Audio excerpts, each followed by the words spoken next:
Moments with God, a time of reflection for every day. July 23rd. A promise born of pride.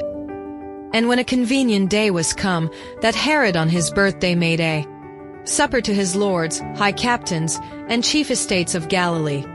22 And when the daughter of the said Herodias came in, and danced, and pleased Herod and them that sat with him, the king said unto the damsel, Ask of me whatsoever thou wilt, and I will give it thee. 23 And he sware unto her, Whatsoever thou shalt ask of me, I will give it thee, unto the half of my kingdom. Mark 6:21-23. How did the Tetrarch come to offer up to half his kingdom to a young woman? Simply for a dance that pleased him, can a promise be fulfilled in such a way? Herod Antipas's kingdom was only a quarter of what his father Herod the Great had been, and if he granted half to Salome, his kingdom would have been reduced to an eighth of the system of government. In the context of the story, we find that Herodias was tired of hearing the admonitions of John the Baptist, having been, first, the wife of Herod Philip, and then abandoned him to live with her brother-in-law, Herod Antipas.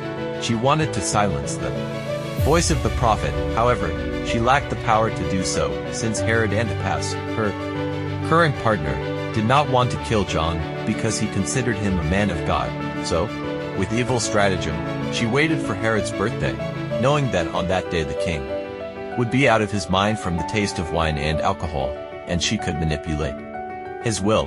When the great day arrived, and the king was eating and drinking with his lords, Herodias sent her daughter into the banquet hall to dance for the entertainment of her guests.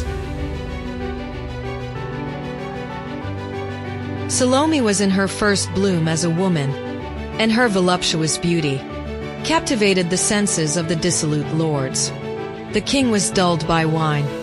Passion dominated him, and reason was dethroned. He saw only the pleasure hall with its merry guests, the banquet table, the sparkling wine, the dazzling lights, and the young woman dancing before him.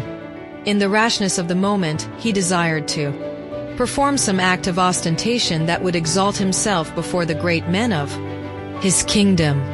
With an oath, he promised the daughter of Herodias anything she asked of him, even up to half his kingdom.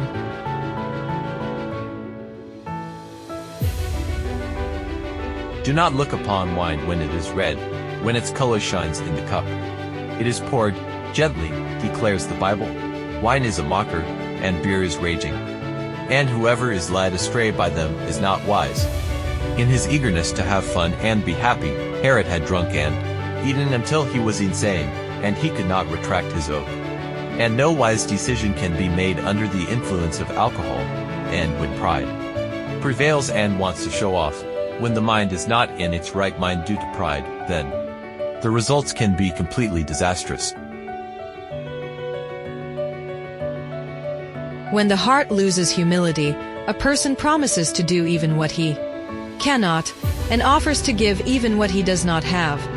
Whether under the influence of alcohol or circumstances that inflame pride, reason is weakened, allowing him to make wrong decisions. A promise born of pride hurts. Wounds leave scars that bleed constantly. No decision should be made without considering the outcome, especially without considering God at the center of everything, so that things will be all right. Amen. Thank you for listening to this audio. We invite you to share with your contacts and visit the website BibleWell.com.